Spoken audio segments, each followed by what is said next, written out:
meteorologist Jackie Lair, who is a Taylor Swift fan. So you're monitoring the cruel summer that we're faced with at this point, because it's just cooler than normal. Well, we are in spring. I know, we are in spring, so we've seen those fluctuations, over the last several weeks, and this week it's more on the cooler side. It does look like that cool air does linger into the month of May as well, at least the first couple of days. But we do have more rain on the way. We do need the wet weather, I should say. Some strong storms are possible also for the day tomorrow as well, so you do want to stay weather aware for that. Drying out and breezy for your Thursday, but the cool air, like I mentioned, will be lingering into at least the first couple days of May. But here's that system we're going to be watching. It is producing severe weather across parts of the south. Now that low will ride right along that frontal boundary, and this will eventually slide its way across our area, producing more of that much needed wet weather that we do need. So far for the month of April, a little bit more than 1.25 inches, but that's at least 1.5 inches below normal for the month. For the entire year, we're nearly 3 inches below normal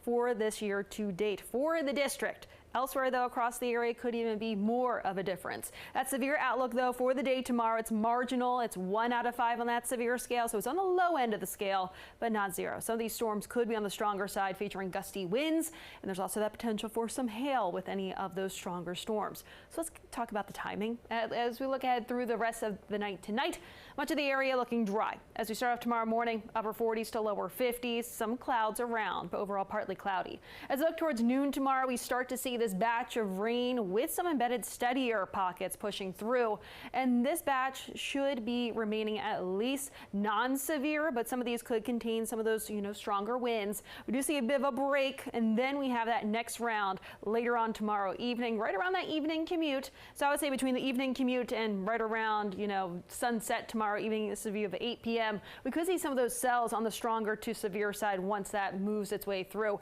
That's with that cold front clearing the area. Behind it, those winds will be picking up, and those temperatures, as we look ahead towards Thursday morning, as we're drying things out, the wind is picking up. It's going to feel much cooler out there as you're stepping out for your Thursday morning commute compared to the day tomorrow morning. Now, in terms of how much rain we are looking at, I would say at least 3/4 inch for DC. Elsewhere, though, could see upwards or at least close to 1 inch of rainfall, but overall, I would say the average is about 1/2 inch to about 1 inch of wet weather across much of the area, and like I mentioned, we do need it. In terms of that pollen forecast, though, Wednesday with the wet weather around, that's going to drop our pollen count. Thursday, just a little bit higher, and then Friday and Saturday, we're back to more of that pollen count continuing to increase. So heads up for any of those allergy sufferers this time of the year, especially with tree pollen. Here's the rest of that 7-day outlook. 60s, upper 60s at least Wednesday. Into those lower 60s Thursday and Friday. Will be breezy Thursday in the wake of that cold front, though. Upper 50s on Saturday. Heads up, it's going to be a little bit on the cooler side,